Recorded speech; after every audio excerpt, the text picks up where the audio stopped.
Assalamualaikum warahmatullahi wabarakatuh. Berjumpa kembali di channel Keluarga Misterius. Semoga kita dan kalian semua masih tetap selalu dalam lindungan Allah Subhanahu wa taala, diberikan kesehatan, dilancarkan rezekinya, dan dimudahkan dalam segala urusan apapun. Amin ya robbal alamin. Pada kesempatan kali ini, saya akan membawakan kisah misteri yang ditulis oleh Edna Villa. Oh iya, namun sebelum kita masuk ke dalam ceritanya, nama dan tempatnya disamarkan semua ya, untuk menjaga privasi pihak yang terlibat di dalamnya. Yuk daripada kita berlama-lama lagi, mari kita mulai ceritanya. Sejak aku dibawa ke rumah ini, tidak satu kali pun dibiarkan untuk keluar. Meskipun hanya menghirup udara segar, apalagi mempunyai teman dan bergaul dengan perempuan sebayaku. Itu hanya mimpi. Entah siapa pasangan suami istri ini. Ketika mereka meminta pada kakek, mereka tidak memperkenalkan diri padaku sebelumnya. 3 kali datang memohon untuk mengadopsiku. Mereka selalu membawa buah tangan yang banyak, seperti beras, telur, susu, ayam sembako dan lainnya, serta beras ketan hitam. Kakek terkena bujuk rayu dari buah tangan yang mereka bawa.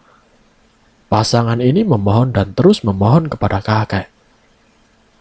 Memang rumah ini sangat mewah, berarsitektur Eropa, dengan halaman depan belakang yang luas.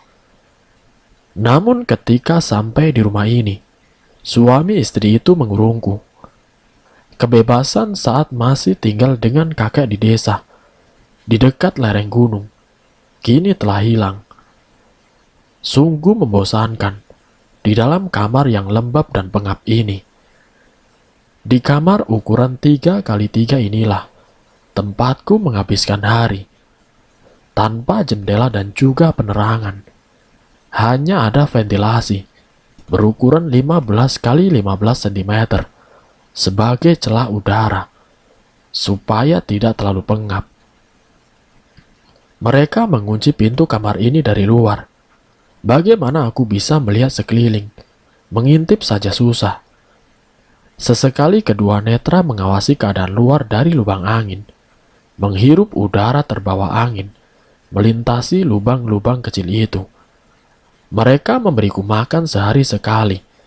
Itu pun kalau mereka tidak lupa. Kalau mereka lupa, terpaksa harus menahan rasa lapar yang mendera. Mereka hanya memberiku makan pada malam hari. Besoknya aku harus puasa. Alangkah terkejutnya ketika kakek memanggilku saat sedang bermain bersama teman-teman. "Dok, mereka ingin mengadopsimu, Dok," kata kakek waktu itu. Aku terdiam, mengawasi pasangan ini. Mereka nampak jijik atau apalah ketika pasangan netra mereka menatapku. "Aku mau di sini saja, Kek," sahutku. "Kamu harus ikut mereka, Dok," bentak si kakek. Akhirnya dengan berat hati, aku mengikuti mereka pergi, meninggalkan teman-teman dan kakek. Namun tampaknya kakek tidak sedih sama sekali. Toh banyak cucu-cucunya yang lain yang ada di rumah menggantikanku. Kini sudah 2 bulan aku terkurung dalam kamar ini. Mereka selalu pergi, entah kemana saja. Ketika pulang, terkadang mereka membawaku hadiah, berupa boneka, memberiku bunga-bunga yang wangi, mungkin untuk menghilangkan bau apek kamar ini. Tidak banyak yang bisa kulakukan.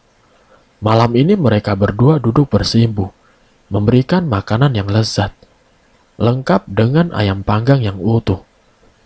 Karena aku merasa lapar, tidak sadar semuanya tandas olehku.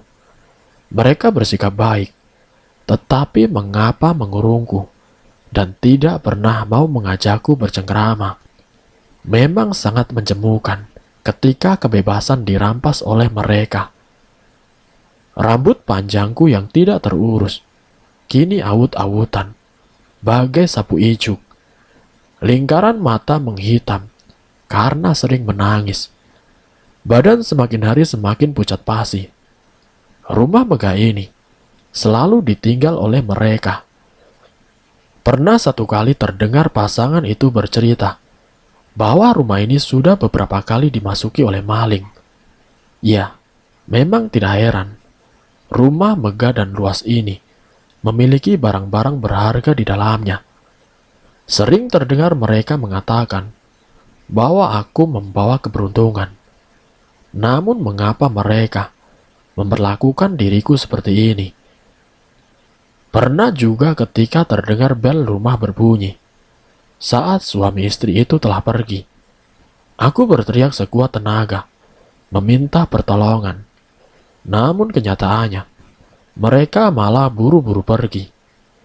Berkali-kali ingin mendobrak pintu terkunci ini, tetapi selalu gagal.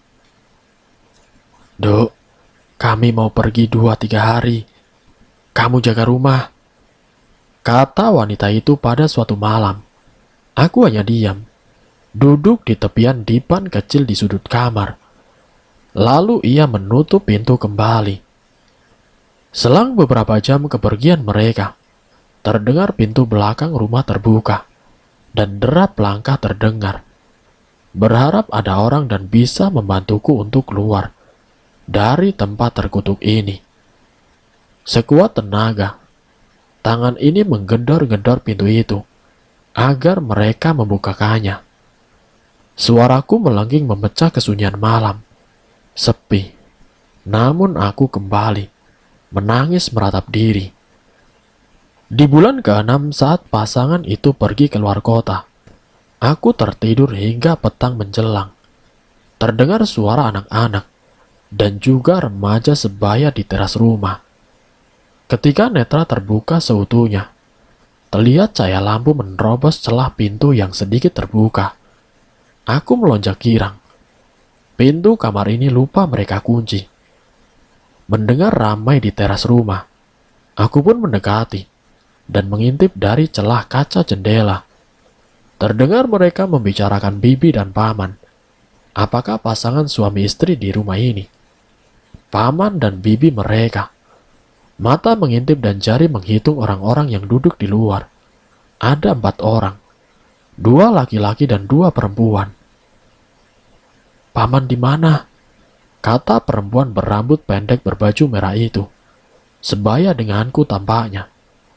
Tidak lama dari percakapan telepon itu, mereka pun kemudian pergi. Aku berteriak meminta tolong dan mengetuk-ngetuk pintu. Namun laju motor mereka semakin kencang. Hanya perempuan yang menelpon tadi menoleh ke rumah ini dengan mengangkat bahu. Tega sekali mereka tidak menghiraukanku. Apa mereka tidak mendengar? Entahlah. Padahal suaraku sudah cukup keras. Malam pun tiba. Dengan putus asa, ku duduk di sofa ruang tamu hingga aku tertidur. Terdengar derit-derit pintu. Ku coba mencari dari mana asalnya. Ternyata deritan itu berasal dari pintu teras samping rumah. Dengan dada berdebar, aku berjingkat pelan, menyembunyikan diri di balik gorden. Mata linggis terlihat di celah pintu, dan mereka mencoba menjebolnya. Ada yang tidak beres. Mereka bukan orang-orang baik tampaknya. Karena ketiga orang kekar itu mengenakan kain hitam penutup muka, membuka pintu dengan perlahan-lahan. Mata mereka mengawasi kiri kanan, seperti takut ketahuan oleh orang. Aku bergetar dan juga kebingungan. Apa yang harus aku lakukan? Dan masih mengintip di balik gorden keemasan ruang tamu. Tadinya mengira mereka orang baik, sehingga bisa membantu kebebasanku. Namun pupus sudah. Daun pintu ukiran itu terbuka dengan lebar. Satu persatu laki-laki itu memasuki ruang keluarga yang luas ini. Mereka membawa karung di tangan. Laki-laki sedikit gemuk, memakai celana jin, mendekati barang-barang antik koleksi yang tersusun dengan rapi dalam lemari ukiran berukuran besar. Si laki-laki kurus memakai baju kotak, merah merangsak, masuk dalam kamar utama di lantai 2. Satunya lagi menuju kamar sebelahnya. Aku memberanikan diri keluar dari persembunyian, perlahan mendekati lelaki gemuk yang berusaha membuka lemari koleksi itu, berdiri tepat di belakangnya. Peluhnya menetes karena berkutat dengan pintu lemari yang enggan terbuka. Ia mendongakkan kepala, melihat kaca lemari besar itu, lalu menoleh ke arahku. "Ah, Kunti!" Teriakan itu sontak membuat kedua temannya dalam kamar keluar dan berlari tunggang langgang. "Ah, ternyata benar, rumah ini ada penunggunya," kata laki-laki kurus itu. Aku sangat sedih, gagal lagi untuk bebas.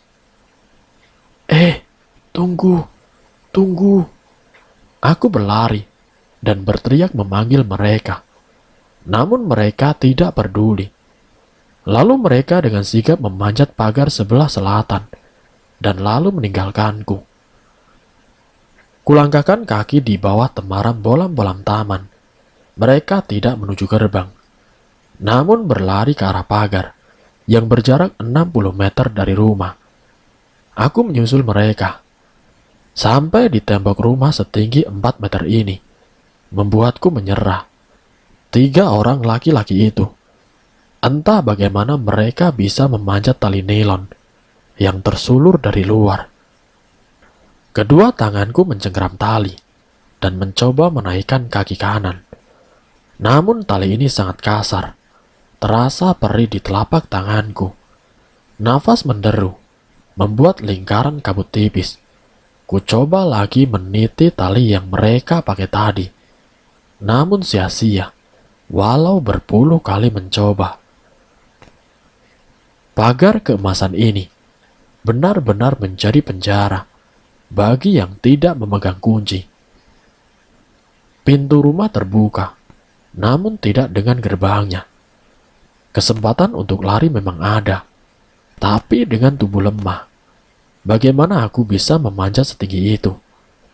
Di ujung pagar tertancap beling-beling dan besi yang tajam. Mustahil untukku menaklukkannya. Kudekati pintu dari jeruji besi berwarna coklat kayu itu, berlapiskan fiber coklat dengan motif bunga matahari yang sangat besar-besar. Kedua netra mengintip dari celah yang ada di bawah gerbang.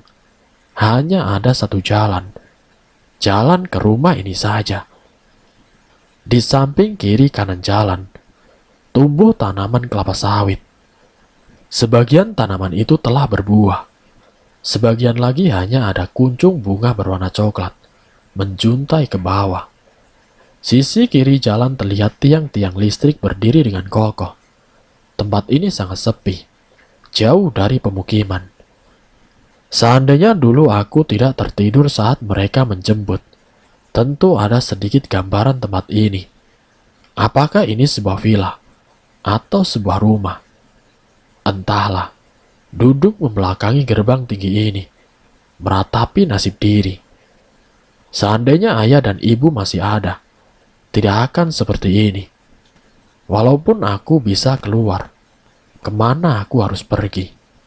Apa nama kota ini? Adakah orang baik yang sudi menolongku? Atau jangan-jangan mereka akan lari setelah melihatku?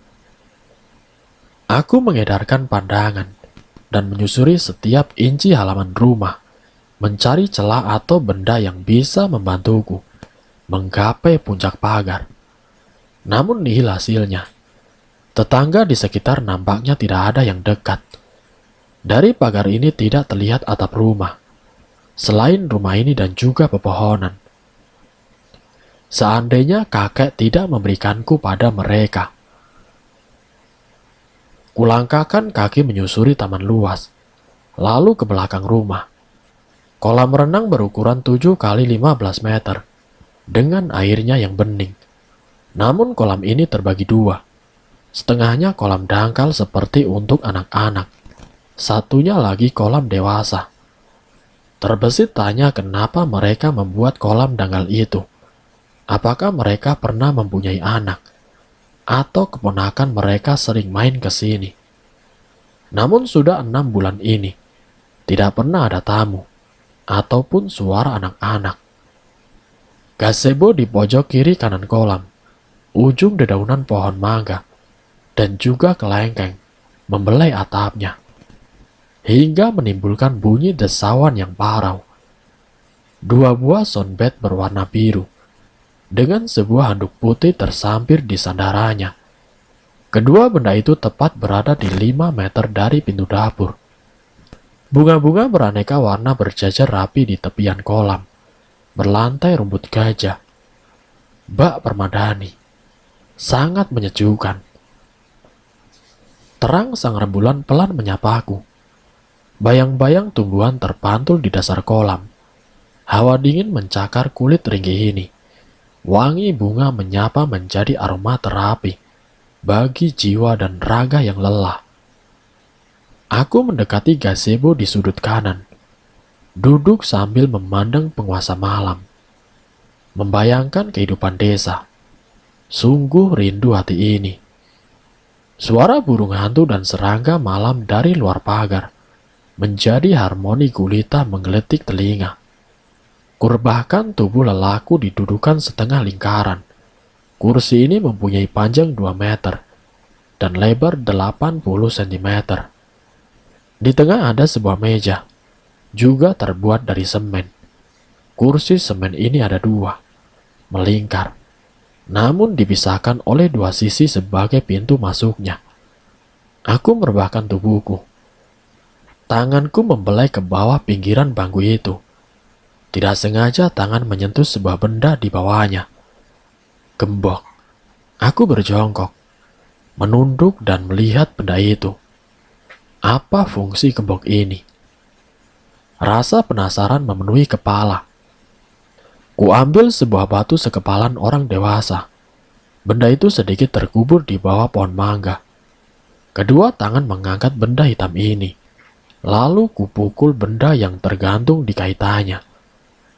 Tangan berkali-kali mengayuhkan benda berat ini, menimbulkan dentingan dan suara-suara kasar. Pertemuan antara batu dan gembok. Kupelankan pukulan, takut terdengar orang. Setelah aku bersusah payah memukulnya, kini gembok itu terlepas. Ya, ternyata semen tempat aku duduk seperti sebuah peti. Jika dilihat dari luar gembok itu, tidak akan terlihat, karena tepi bawahnya dibuat cuntayan semen seperti sprei rumbai, berukuran 10 cm. Pelan dan juga bersusah payah. Aku mengangkat semen dudukan itu. Berat sekali. Terbuka dudukan sebagai pintu ruangan itu. Kusandarkan di tepinya. Ada tangga menuju ruang bawah. Kutapaki satu persatu tangan semen yang dingin. Sampai di anak tangga kelima, langkahku tertahan. Sinar rembulan tidak mampu lagi menerobos ruangan bawah. Hawa pengap dan bau busuk menghujam indera penciuman. Aku memutuskan untuk naik lagi ke atas, meletakkan kembali dudukan, mengaitkan kembali gembok yang sudah terlepas dan rusak. Rasa penasaran lagi dan lagi bergelanyut di tepian mata. Kini perlahan rembulan tersingkir karena awan hitam. Tampaknya akan hujan. Gemercik hujan bagaikan marakas, harmoni yang indah. Kantuk menyapa netra, ditambah hembusan hawa dingin hujan, membuat mata mulai terkatup. Meringkukkan tubuh di atas kursi semen gazebo, lalu terlelap. Kokok ayam dari kejauhan menjagakanku dari mimpi, namun enggan beranjak. Beribu tanya berdesakan dalam kepala, tanpa mampu kujawab. Sekitar pukul 6 lewat, aku mandi di kolam itu, dengan handuk sebagai ganti baju renang, menunggu hingga langit cukup terang, dan menyinari ruang bawah tanah. Namun kini rasa lapar menggigit perutku, perih sekali. Tapi rasa penasaran kini telah mengalahkannya. Matahari malu-malu bersinar di balik rimbun dedaunan. Tangan lemahku mengangkat benda berat ini. Pintu rahasia kini terbuka. Perlahan telapak kaki menuruni anak tangga. Sampai di tangga kelima, hawa pengap dan lembab menyapa. Bau kas lumut dan busuk mulai menusuk hidung. Dinding lembab ini dibiarkan tanpa warna. Semakin terlihat kelam, temaram. Kedua tangan merayapi dinding sebagai penuntun langkahku. Mengawaskan lagi kedua netraku. Hingga tidak jauh dari tangga, tertempel saklar lampu. Telapak tangan menekan benda kecil persegi putih itu. Terang. Ketika semuanya nampak jelas, ternyata ruangan ini sebuah kamar berukuran 5 kali 5 meter dengan sisi kiri sedikit menjorok ke dalam. Ya, inilah alasan kenapa ada kolam anak-anak untuk menyembunyikan ruangan ini. Di sebelah kanan tangga ada sebuah dipan berukuran sedang. Cermin besar mengelilingi sisi kiri kanannya. Sebuah wastafel dan lemari baja. Kulangkahkan kaki dengan mata menelisik tiap inci ruangan. Berikut benda-bendanya. Namun bau busuk semakin tajam. Tangan meraba di dipan dengan spray hitam lembab itu. Anyir. Tangan meraba lemari baja krem. Di sudut kiri di bawah kolam anak-anak. Bau busuk semakin membuat perut terkocak. Mual. Lalu mengeluarkan cairan kuning. Tanpa ampas makanan di wastafel dekat lemari. Sejenak menarik nafas. Kutarik handle pintu baja. Perlahan semuanya seakan terhenti. Gemetar tangan dan lutut. Semuanya membeku. Seluruh tubuh serasa terkunci. Kedua netra merembes deras dari sudutnya. Ketakutan dan juga kengerian menyelimuti ragaku. Bulu Roma berdiri, memberatkan dan membekukan tengkuku. Lalu terduduk lemas.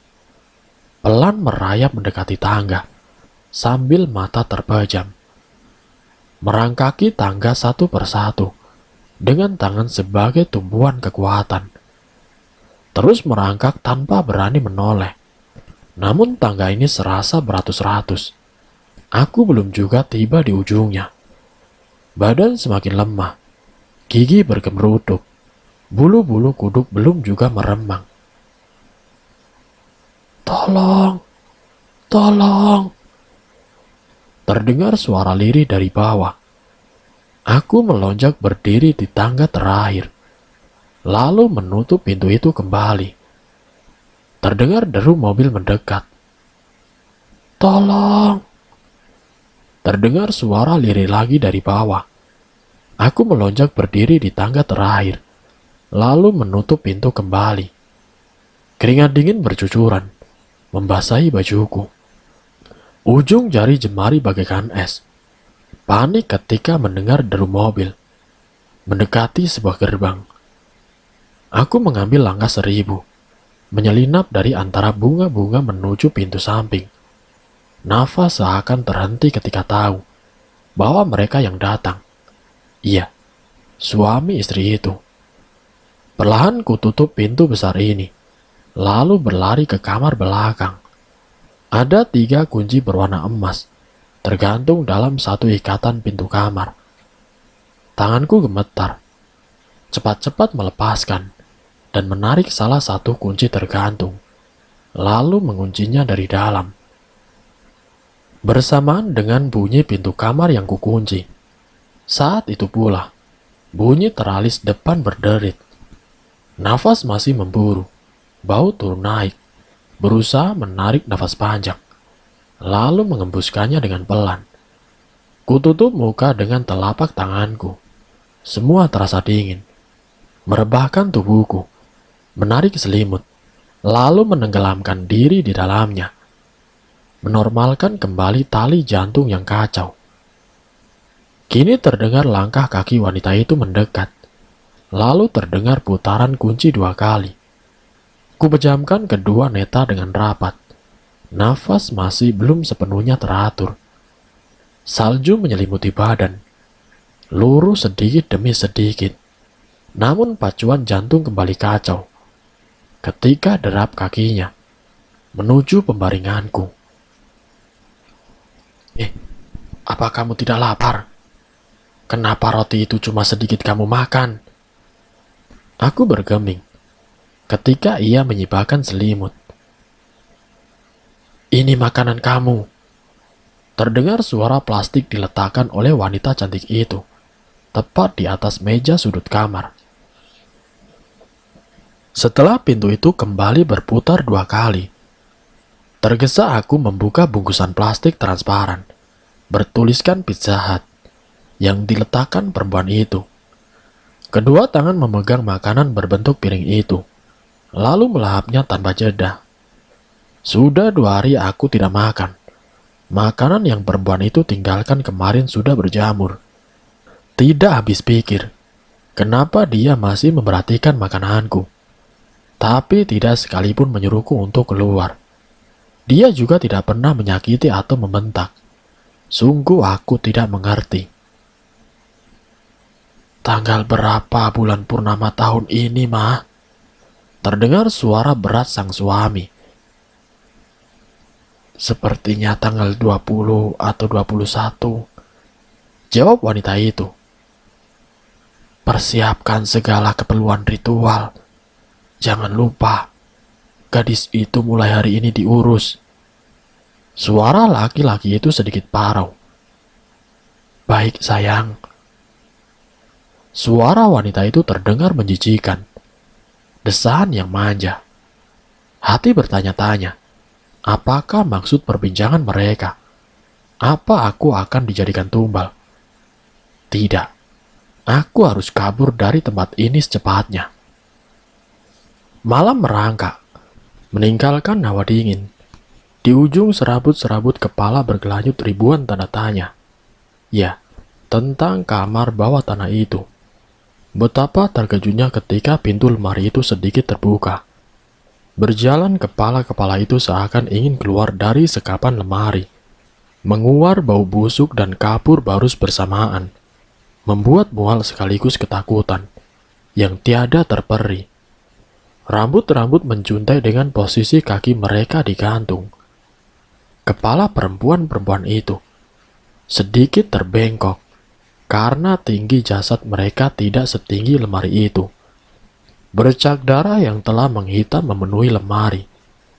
Wajah mereka seputih kapas. Sepertinya mayat-mayat itu diawetkan. Bekas lebam dan sayatan di wajah masih terlihat.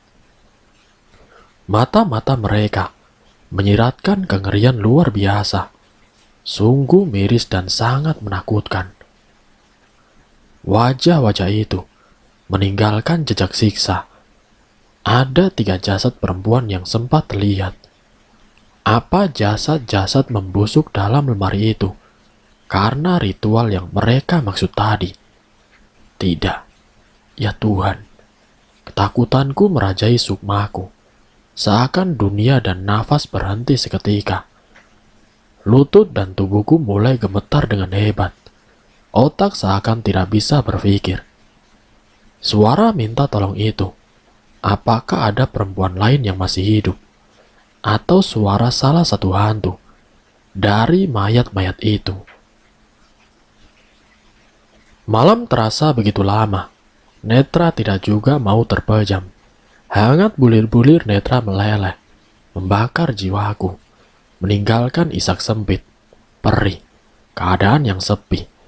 Berjingkat, kudekati pintu kamar setelah derap langkah perempuan dan suaminya itu menuju lantai atas. Kukeluarkan kunci yang tadi sempat diambil. Gemetar saat tangan memasukkan dan memutar kunci itu. Ceklek. Kutarik nafas yang memburu, menyandarkan badan di balik pintu sejenak. Ceklek. Putaran kedua semakin membuat badanku bergetar. Kutekan handle pintu dan menariknya dengan pelan. Sedikit terbuka. Netra mengawasi sekeliling. merasa sepi, lalu menyembulkan kepala. Tangan kanan masih memegang handle pintu, perlahan terlepas, berlari menuju pintu depan, namun terkunci. Menyelinap di balik gorden, mata mengintai tangga. Takut kalau mereka turun. Sepi, berlari lagi ke belakang, menuju dapur tetapi terkunci pula. Satu persatu tangan menyibak gorden-gorden jendela. Namun semua berteralis. Kekacauan hati membuat air mata tidak terbendung. Berlari lagi ke pintu samping. Namun hati was-was karena pintu ini terlihat langsung dari lantai atas. Kulirik pintu kamar besar di lantai 2, sambil kaki melangkah menuju pintu yang kemarin malam sempat dirusak oleh ketiga laki-laki bertopeng itu. Kunci pintu masih tergantung di lubangnya. Ibu jari dan telunjuk menekan, memutar kunci hingga menimbulkan suara lumayan keras. Jantung serasa akan meloncat dari biliknya. Gemetar lutut seakan tidak lagi mampu menopang raga. Mataku masih awas pada pintu kamar besar. Kutarik pintu handle-nya. Terbuka. Bersamaan dengan terbukanya pintu di depanku. Laki-laki tinggi berwajah dingin sudah berdiri di depan. Tangis pun menjadi pecah. Mata merah dan seringai yang buas jelas terlihat pada manik mata hitamnya. Lutut tidak mampu lagi menopang tubuh yang bergetar dengan hebat. Lemas, lalu terduduk. Tangan kekar itu menyeretku ke dalam. Perempuan itu sudah bersedekap di atas tangga. Dia mulai turun, lalu menuntun tangan kurus dan pucatku ke kamar. "Jangan kau lakukan lagi," bentak wanita itu. Aku mengangguk. Tulang belulang, serasa kehilangan otot-otot yang membungkusnya. Begitu sangat perih, rapuh dan ngilu. Tangis tidak bisa terhenti. Pengap kamar dan hawa dingin menyesakkan dadaku. Dentang jam besar di ruangan tengah itu membuyarkan lamunan. Pukul 3 aku mengeluarkan kunci kamar yang dimasukkan dalam saku celana, menggenggamnya dengan erat, lalu membukanya lagi. Air mata membasahi telapak tangan dan juga kunci itu. Terdengar putaran kunci pintu kamar dibuka dengan kasar. Kutarik selimut dan menyembunyikan wajahku. Tanganku menyelinap kunci di bawah kasur. "Kurang ajar kamu!" bentak wanita itu dengan setengah berteriak. Tangannya menarik selimut dan menjambak rambut panjangku, memukul wajahku berkali-kali. Apa salahku?" kataku sambil bercucuran air mata. Dia mengenyitkan dahi, lalu menyiksaku kembali. Ampun, ampun." Dia terus memukul dan memukul, tanpa menjawab dan mendengar kata-kataku. Tidak lama kemudian, suami perempuan berambut gelombang sebahu itu mendekat. Kedua tangannya memapah benda hitam bersegi yang mempunyai layar berpendar. Dia menunjukkannya padaku. Apa benda itu? Kenapa ada aku di dalamnya? Ya ampun. Benda itu mengetahui apa yang telah aku lakukan dalam rumah ini. Yang lebih menakutkan, saat aku mengangkat pintu rahasia berbentuk kursi gazebo itu, saat film itu berhenti berputar, aku telah meringkuk dalam kamar. Semuanya terekam oleh benda itu. Bagaimana bisa? Seiring habisnya film di dalam layar itu, kedua tangan laki-laki berkulit sawo matang itu mendarat di kepala, mencengkram rambutku. Sebagian terlepas, sungguh sangat perih. Mukaku menjadi panas. Bara api menjalar di sekujur tubuhku, membakarku hingga mati rasa. Pukul 8 kedua netra terbuka. Terlonjak ketika aku dapati tubuhku sudah rapi dan bersih. Polesan lipstik tipis dan bedak. Baju putih bersih berenda merah jambu di dada dan lengan. Indah. Rambut yang kusuk masai. kini rapi tergerai. Makanan dan buah sudah terhidang di atas meja. Laki-laki itu masuk dan tersenyum dengan ramah. Aku membeku. Dia memperhatikan ujung kaki dan rambut dengan mata elangnya, menghirup aroma sampo dari rambut dengan hidung bangirnya. Kutundukkan wajah ketika wajah Handrami itu mendekat dan membisikkan sesuatu di telinga. "Kamu sangat cantik," puji laki-laki di belakangku, namun membuat bulu-bulu tengkuku berdiri. Deru teriakan dan hembusan nafasnya menyapu pipi dan juga telinga. Aku memejamkan mata, menarik nafas dengan pelan untuk menetralisir ketakutanku. Beringsut sedikit, sehingga posisi benar-benar membelakanginya. "Rambut yang indah," pujinya kembali. Tangan itu menyusuri kepala hingga pinggang, dengan sedikit remasan. Bulu-bulu di tengkuk semakin berdiri. Lalu terdengar isapan di ujung rambut panjangku. Laki-laki itu kini berpindah, duduk tepat di depanku, mengangkat wajah yang sengaja kusembunyikan dengan telapak tangannya. Begitu menyejukkan. Pandangan yang teduh, sangat berbeda ketika ia menjambak rambutku semalam. Apakah ia sakit, atau benar-benar tertarik padaku? Tapi tidak mungkin. Istrinya sempurna. "Pak," suara wanita itu begitu melengking, membuat pria di sampingku segera berdiri, melangkah keluar, dan menutup pintu kembali. "Iya, ada apa?" tanya suaminya sambil menuju sang istri. Entah apa yang mereka perbincangkan. Pikiranku berkecamuk. Sedih, takut, sedikit tenang.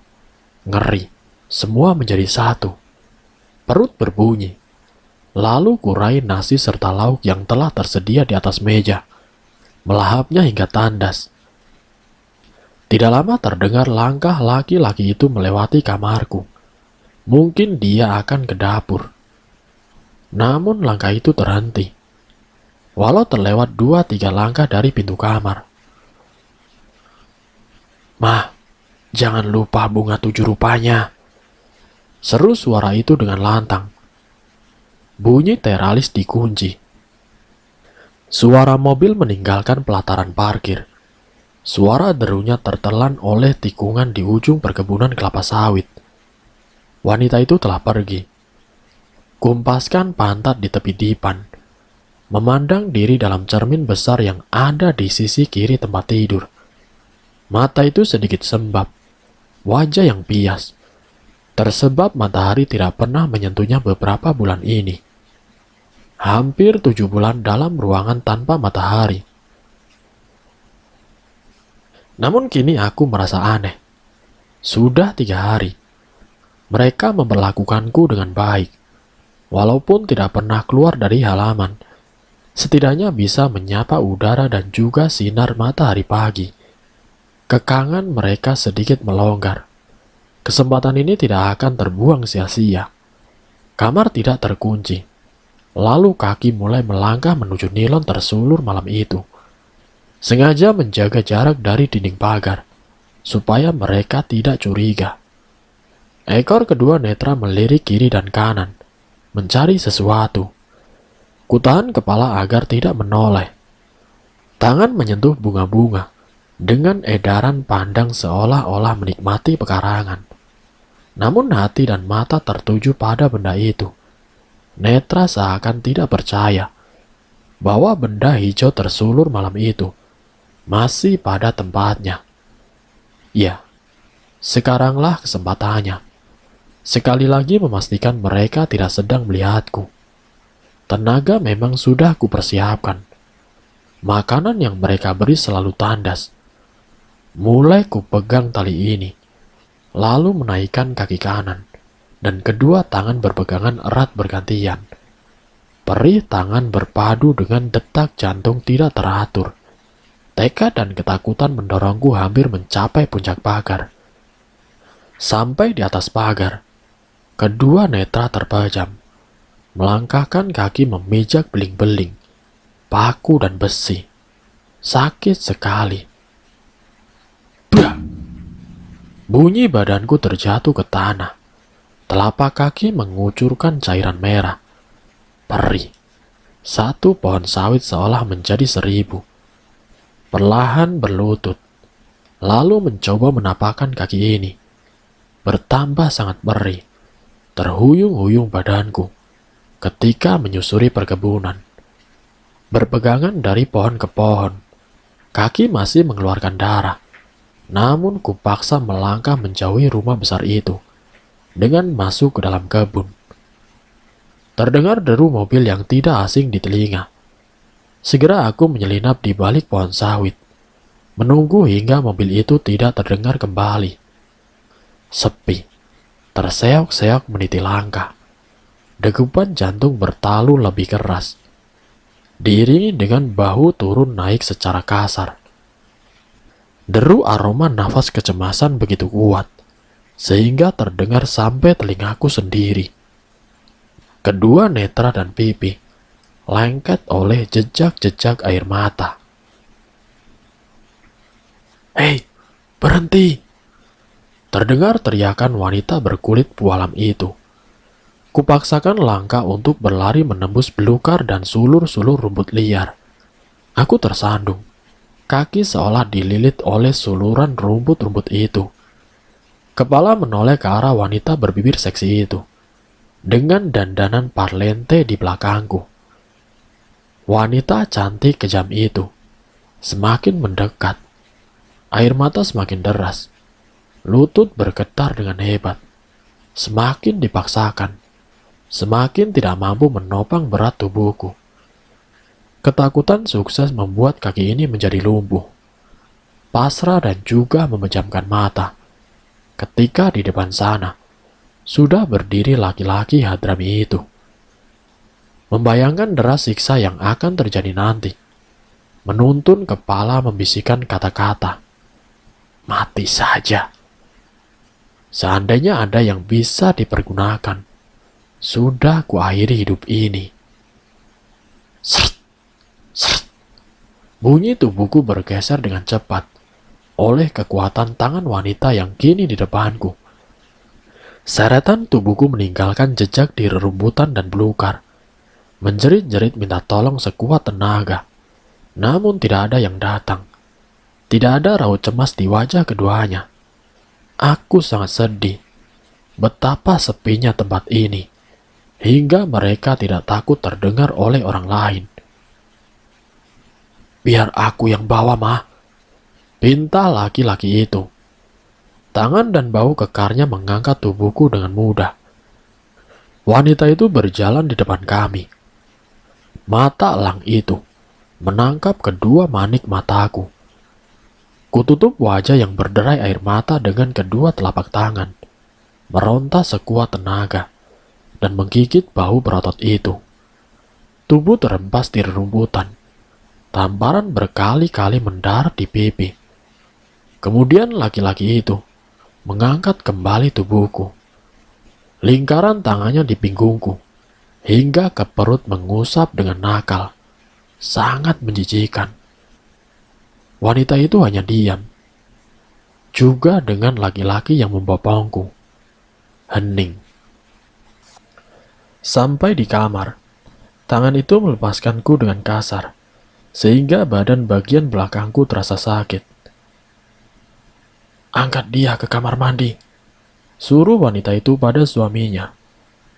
Dalam kamar mandi, dia menanggalkan semua pakaian yang melekat di tubuh ini, sehingga tidak sehelai benang pun menempel. Mataku mencari-cari sesuatu yang bisa aku pergunakan untuk memukul wanita ini. Peri di telapak kaki kuabaikan. Kurai gagang shower dari tangannya dengan tenaga yang tersisa. Memukul wajah seksi itu. Ia terhuyung. Dia berusaha meraih shower di tanganku. Kutekel kakinya hingga kepalanya membentur wastafel. Ia menjerit. Sekali lagi kubenturkan kepalanya. Darah mengucur. Jeritan-jeritannya semakin kuat. Brak, brak. Pintu fiber itu terbuka oleh tendangan suaminya, bersimpu di sudut kamar mandi, dengan memegang baju yang terlepas sebagai penutup tubuh. Laki-laki itu membawa wanita itu keluar. Segera aku pakai baju di tangan dengan gemetar. Ternyata laki-laki itu sudah berdiri di ambang pintu. Kutundukkan wajah dalam-dalam. Kemudian ia mendekat dan menyeret tanganku ke dalam kamar. Kau harus ganti pakaian, pinta laki-laki itu dengan bentakan, lalu keluar. Setelah berganti pakaian, duduk dengan isakan yang hampir hilang. Begitupun dengan suara, tenggelam oleh sedu-sedan, juga air mata. Kuabaikan peri kaki yang masih berdarah, juga rambut dan muka acak-acakan. Tidak lama laki-laki itu kembali dengan tali, lakban juga gunting di tangan. Dia melengkungkan kedua tanganku ke belakang, lalu mengikatnya, berusaha berontak, dan coba berdiri. Tenagaku kalah kuat, lalu ia mengikat kaki. Juga menempelkan lakban hitam lebar itu ke mulutku berkali-kali. Bu Deti, Pak Nedi, terdengar seruan seorang laki-laki. Iya, di atas dok. Suara laki-laki itu terdengar sedikit menuruni anak tangga. Mendengar derap langkah kaki-kaki itu ke atas, aku berusaha mendekati pintu, lalu membentur-benturkan badan di sana, berharap seseorang itu mendengar. Tidak lama kemudian, suaminya dan juga dokter itu kemudian turun. Itu suara apa, Andy? Tanya sang dokter. Biasa kucing kesayangan Deti mau keluar, jadi melompat membentur kaca. Hening. Hanya suara mobil yang kian menjauh. Malam mulai tiba. Perempuan dan laki-laki itu menghampiriku di kamar, beringsut ke sudut kamar sambil memegangi kedua lutut. Tubuh bergetar. Netra masih saja mengeluarkan air deras.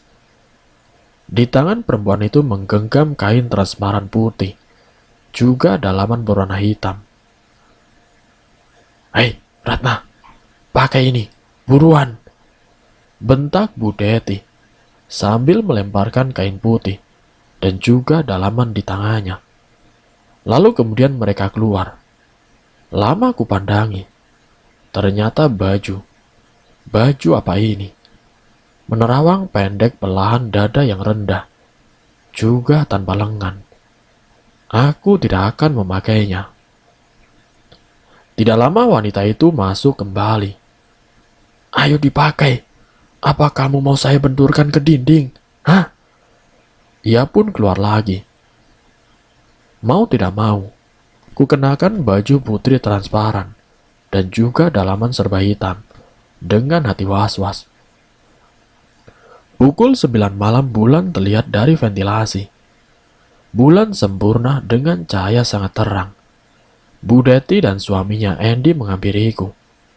Tanganku meremas sisi kiri kanan baju. Keduanya menggiringku keluar kolam. Lalu Pak Andy membuka ruangan rahasia itu. Tidak, mereka mau apa?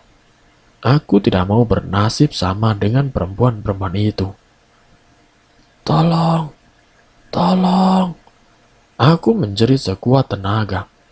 Namun mereka tetap acuh. Lalu mendorong tubuhku menuruni anak tangga.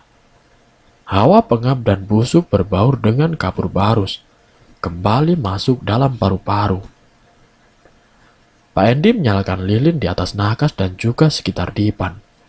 Istrinya Deti menabur bunga-bunga di seluruh ruangan. Spray hitam yang dulu terpasang, kini telah berganti putih bersih. Aku mematung menangis pilu. Ribuan tanya berjajaran di kepala. Terasa berat sekali. Hawa pengap dan busuk berbaur dengan kapur barus kembali masuk dalam paru-paru. Ribuan tanya berjajaran di kepala. Terasa sangat berat. Setelah menyalakan lilin-lilin putih, Laki-laki itu menggamit lenganku dengan erat, mungkin takut akan berulah. Sementara istrinya merogoh saku celana hitam yang ia kenakan dan mengeluarkan botol kecil berwarna gelap, lalu menuangkan cairan bening ke telapak tangannya. Bau melati menguar begitu menusuk hidungku. Bersamaan dengan jari jemari itu menjentikan minyak ke semua penjuru ruangan. Aroma tidak sedap, kini berubah 180 derajat. Suasana seram menjadi menenangkan. Lilin berpendar, juga mengeluarkan aroma bunga-bunga. Tempat tidur putih kini kelihatan cantik. Bunga beraneka warna menjadi corak seperti itu. Dinding tanpa warna seakan memberi ruangan untuk lantai. Dan juga tempat tidur ini lebih bersinar. Aku tercenung. Sejenak ku pejamkan mataku, menghirup wangi-wangian ini. Tenang dan begitu damai. Pak Endi melirik benda bulat yang melingkar di pergelangan kakinya. Sementara Bu Deti meraih kotak hitam dalam laci nakas, mengeluarkan tali putih, seperti robekan kain yang panjang. 4 buah tali. Untuk apa itu? Ritual apa ini? Kembali aroma ketakutan itu merajamku dalam-dalam. Air mata mulai kembali menderas. Baiklah sayang, 15 menit lagi akan kita lakukan, kata Pak Endi kepada istrinya. Tentu, aku sudah tidak sabar. Suara wanita itu terdengar menakutkan. Dia menautkan manik mata hitamnya pada bola mataku. Sangat menakutkan. Seringai mengerikan dari sudut-sudut bibir mereka. Bagaikan iblis yang siap menjerumuskan mangsanya ke dalam api neraka. Ayo Ratna, sekarang kamu berbaring di tempat tidur itu, perintah Pak Endi sambil mencengkeram bahuku. Aku menggeleng dengan sedu-sedan tidak berkesudahan. Aku tidak mau, Pak. Tolakku memelas. Ayo cepat, buruan. Kamu dengar tidak? Tangan Bu Deti menyeretku dengan paksa. Menjerit percuma. Tangis tidak mereka hiraukan. Dalam hati di antara isak tangis, aku selalu berdoa, meminta pertolongannya. Tangan-tangan mereka mengangkat tubuhku dan meletakkannya di tengah spray putih, bertabur bunga-bunga. Tangan dan kaki merontah dengan sisa-sisa tenaga. Pembalut kasur pun kusut oleh berontakan tubuhku. Namun tenaga mereka tidak sebanding dengan yang kupunya. Kini kaki kiri kanan terikat pada masing-masing tiang dipan. Pun kedua tangan terikat pula. Dengan posisi yang sama dengan kaki. Telentang. Dengan kaki mengangkang. Dan tangan terbuka. Mereka menautkan simpul tali sobekan kain putih tadi dengan erat. Sehingga semua pergelangan kaki dan tangan seolah mati rasa. Air mata kini menganak sungai.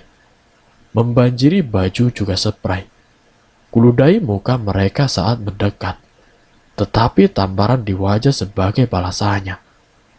Kini hanya kepasrahan yang ada. Berserah aku akan mati. Tubuh tiada daya. Kenangan melintas di ujung langit-langit yang kutatap dengan nanar. Kutanamkan dalam jiwa. Suatu saat mereka akan menebus ini semua. Pak Edi kembali melirik arlojinya. Laki-laki itu duduk bersila di depan kakiku yang terbuka. Nampan lilin berisi bunga-bunga. Ia letakkan pula di pangkuannya. Sementara Bu Deti berdiri di ujung dipan, di belakang suaminya. Mereka mengenakan baju putih dan juga celana hitam. Tangan Pak Endi membuka bungkusan putih, berisi serbuk dari saku kemeja putihnya, lalu menaburkannya di atas nyala lilin. Bau kemenyan berbaur dengan wangi bunga melati, mawar, kantil dan juga lainnya. Kabut tipis tercipta di pucuk api lilin besar itu. Mata Pak Endi terpejam. Mulutnya melafalkan mantra. Entah mantra apa. Tidak jelas terdengar. Bu Deti menolakkan kedua telapak tangannya, tepat di punggung suaminya. Perempuan itu berkomat kamit. Derai air dari kedua netra seakan tidak ada habisnya. Kupejamkan mataku, berpasrah diri padanya. Tiba-tiba bulu kuduku berdiri. Bau kemenyan menghisap semua aroma bunga. Mendadak lilin-lilin mati separuhnya. Hawa dingin menusuk-nusuk tulang. Tengkuku semakin berat. Dingin yang membekukan menjalar ke seluruh tubuhku. Ada banyak perempuan saat ini. Mereka berdiri di depan lemari baja itu, menatapku dengan mata menyala. Juga ada titik-titik air mata di wajah bias mereka, seakan ikut iba. Ketakutan seakan menelanku. Tubuhku angkat, dengan kaki dan tangan tetap terikat. Lalu kumpaskan tubuh bagian belakangku, meronta dan meronta, sehingga lilin di depan Pak Endi itu terpadam. Tempat berbaring kini berantakan, spray pun terlepas, pakaianku tersibak.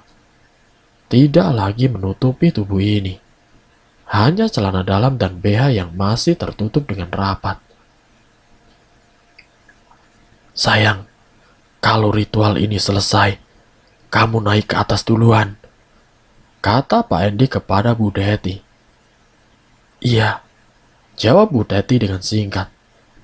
Aku terus meronta dan juga menjerit.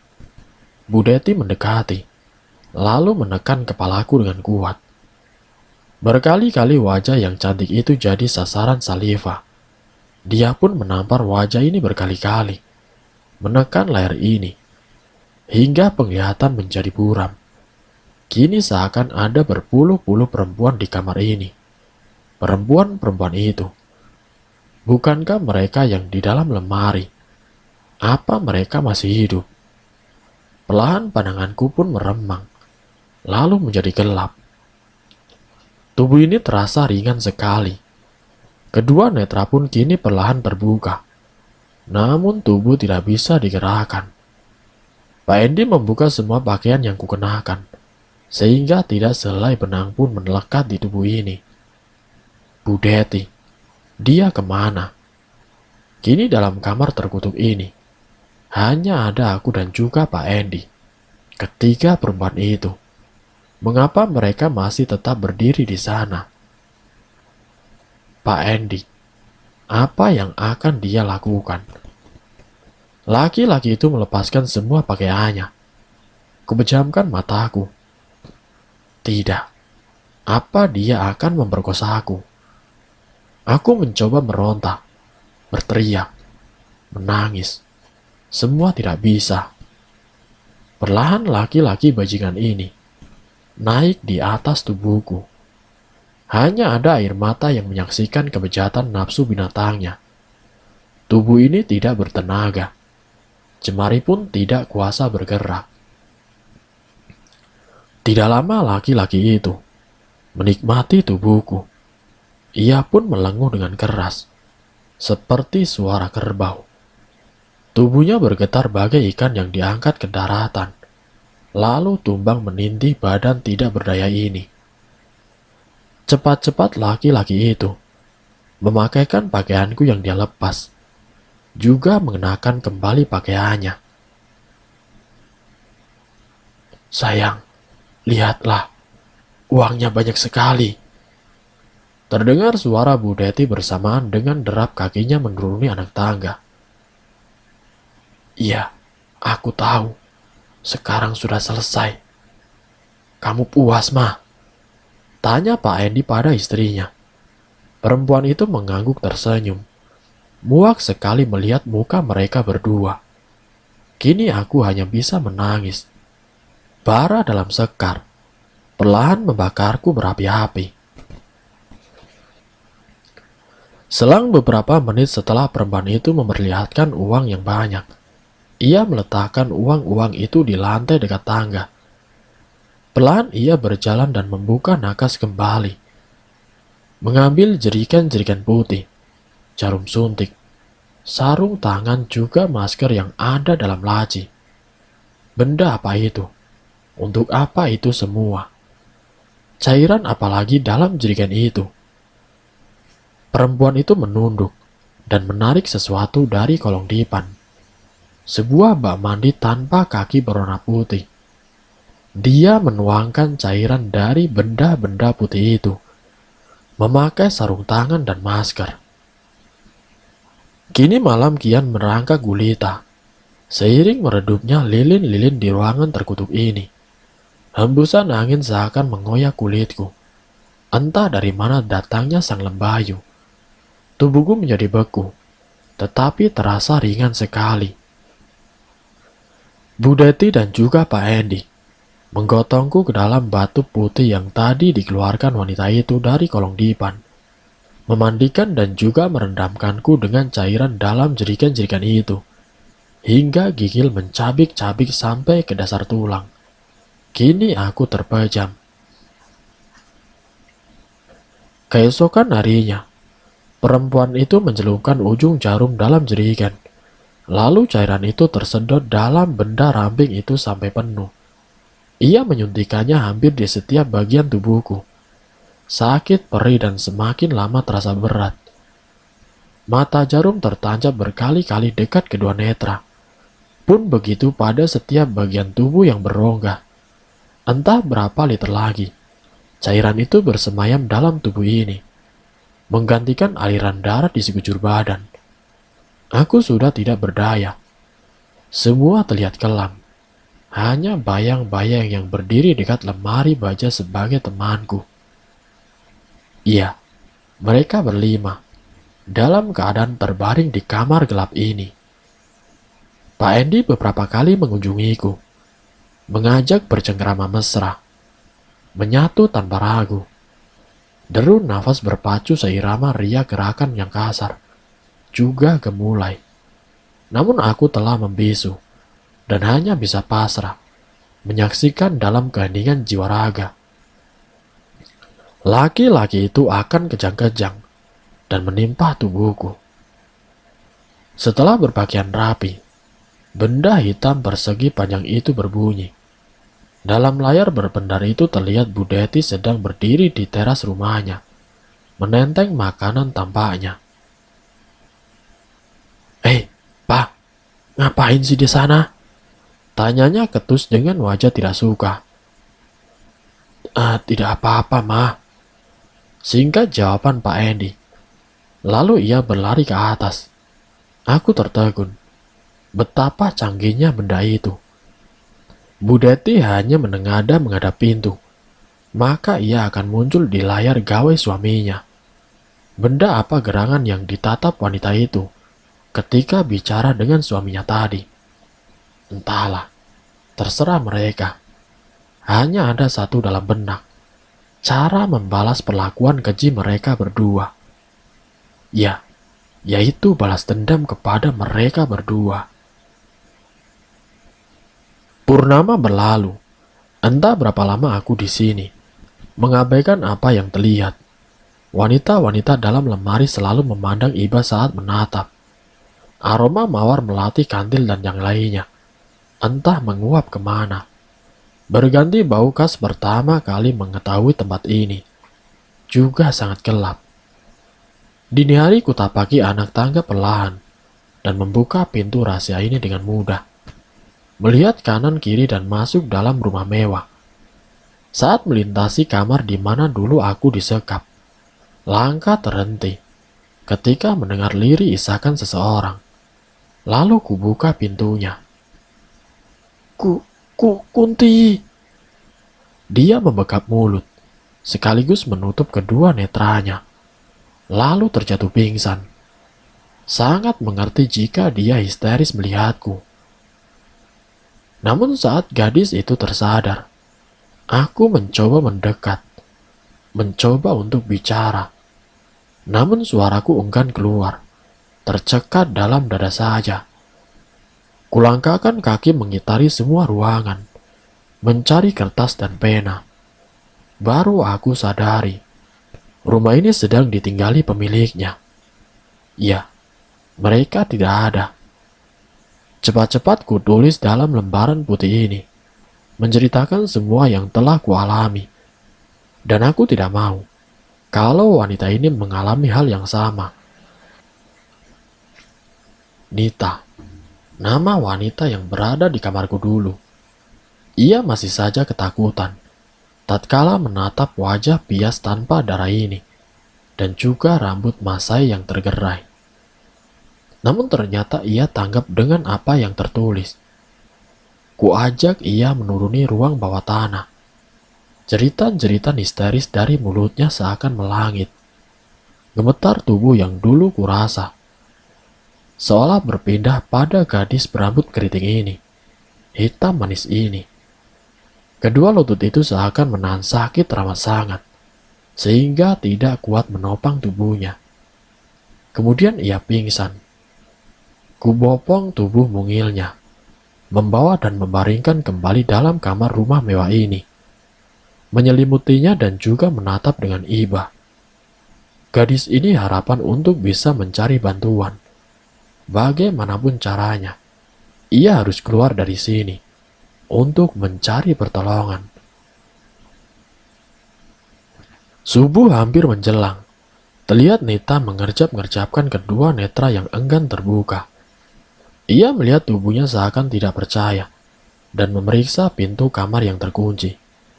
Lalu Nita meringkuk di sudut pembaringan sambil tersipu pilu. Sementara denganku hanya menyaksikannya dari balik pintu. 3 malam kami pun mulai terbiasa. Berbagai cerita dengan kisah-kisah kami. Apa yang ia alami sama persis yang telah terjadi padaku. Tidak jarang kami tidak tahu apa maksud dari kata-kata kami sendiri. Maka dari itu, kertas dan pena sebagai penyampai pesan yang purna. Nita menekan ke bawah tombol sekering. Seketika semua aliran itu terputus. Bolam-bolam telah padam, pendingin. AC juga berkakas dengan tenaga listrik. Semua tidak berfungsi. Tidak terkecuali kamera kecil bagian mata yang selalu bergerak, juga menjadi kaku. Gemuruh angin menyapu alam.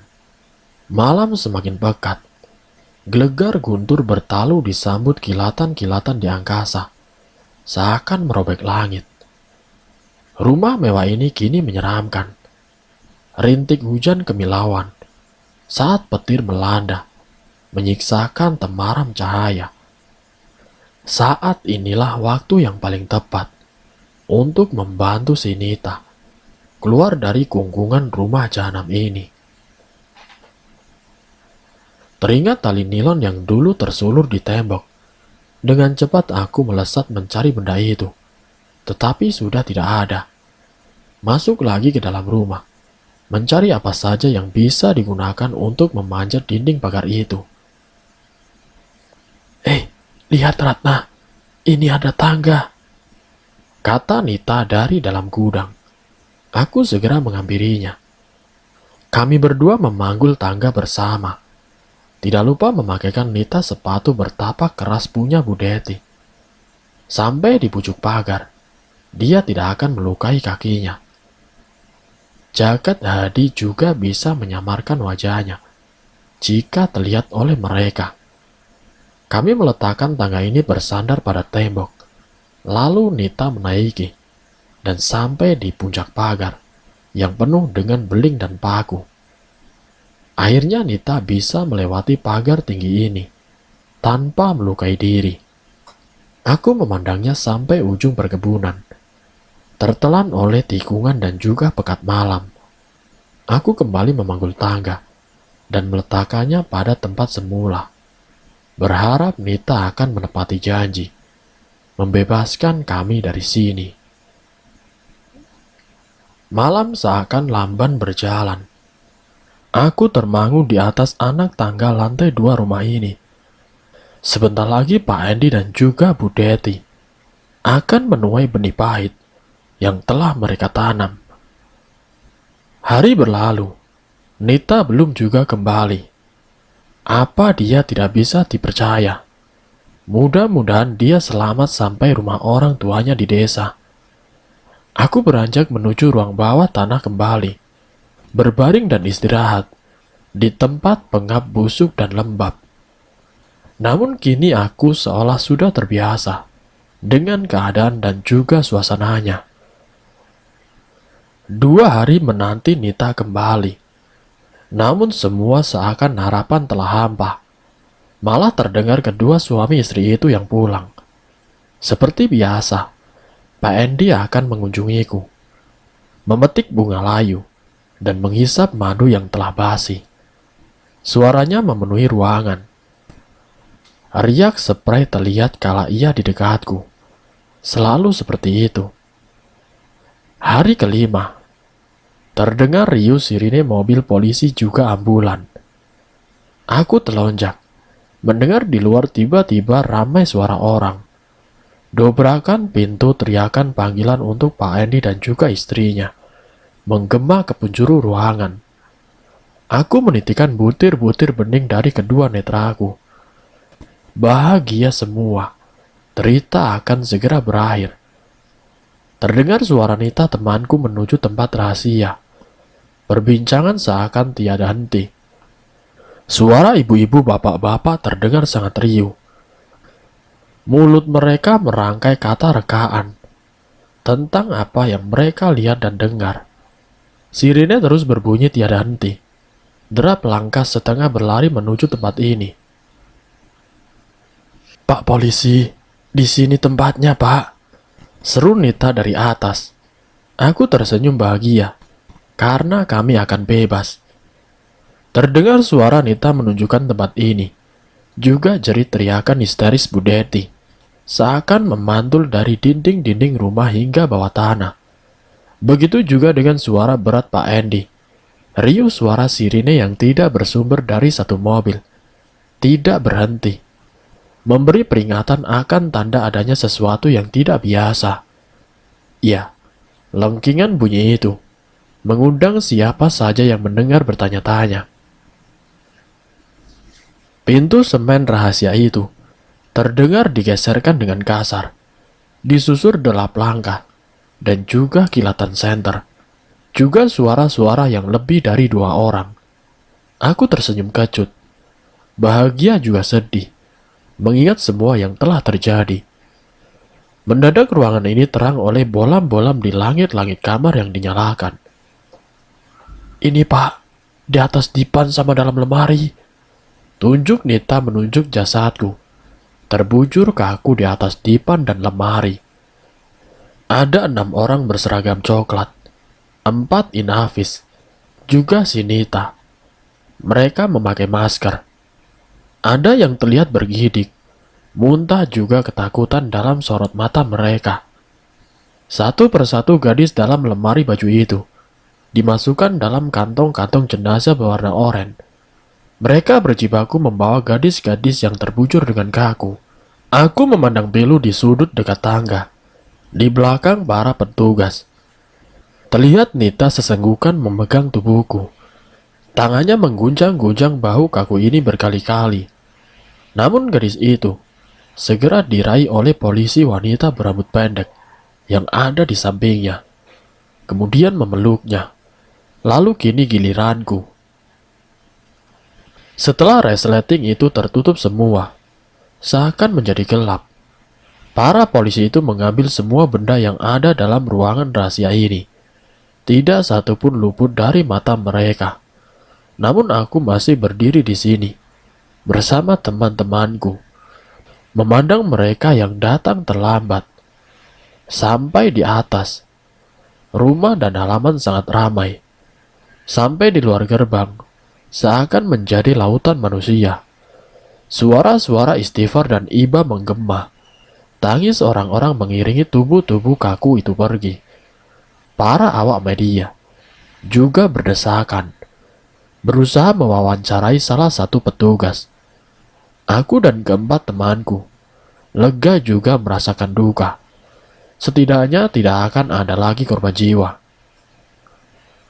Berdasarkan hasil identifikasi dan juga autopsi, Kelima jenazah perempuan ini adalah Ratna Puspita, Dewi Lestari, Sucianti, Ratmi dan juga Sulastri.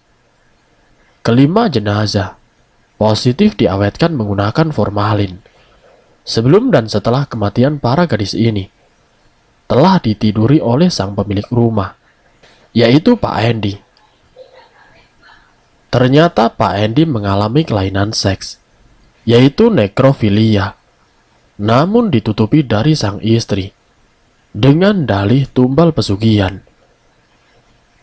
Kini perempuan berusia 45 tahun dan juga suaminya 47 tahun itu terkena vonis seumur hidup karena telah membunuh 5 orang gadis.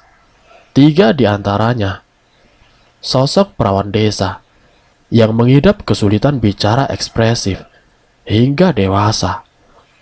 Salah satunya adalah aku. Mereka sengaja mencari gadis-gadis dari keluarga tidak mampu dan jauh dari jangkauan dengan alasan orang tua atau wali mereka tidak akan bisa mencari jejak anak-anaknya. Ya, seperti diriku. Saat ini kakek tahu atau tidak atas apa yang telah menimpaku. Pak Endi menutupi kelainan seks yang dideritanya dari sang istri dengan dalih tumbal pesugihan. Ia berhasil memuaskan hasratnya kepada jasad-jasad gadis yang malang yang telah diawetkan dengan rendaman dan suntikan formalin. Laki-laki parubaya itu pengidap nekrofilia sejak puluhan tahun silam. Uang yang sengaja disiapkan Pak Endi setiap kali ritual pesugihannya menutup mata dan hati Bu Deti. Tidak sedikit pun curiga, walaupun sering memergoki sang suami mengunjungi ruang bawah tanah ini tanpanya. Bertahun rahasia itu tersimpan dengan rapi. Namun seorang gadis desa bernama Ratna menguak misteri rumah ini melalui teman barunya, yaitu Sinita, teman yang sudah terpisah dunia. Ya, akulah yang mereka maksud, yang telah memberi jalan terbukanya kekejian Pak Endi dan juga istrinya. Dan selesai. Itulah kisah misteri yang berjudul pasangan suami istri ini menjadikan para gadis-gadis sebagai tumbal pesugihan. Semoga dari kisah ini kita dapat mengambil hikmah dan juga pelajarannya. Ambil sisi positifnya dan buang jauh-jauh sisi negatifnya. Terima kasih untuk kalian yang sudah mampir di channel kami. Jika kalian tertarik dengan video kami, silakan tekan tombol like, share, dan komen. Tekan subscribe untuk mengikuti video-video kami yang selanjutnya. Wassalamualaikum warahmatullahi wabarakatuh.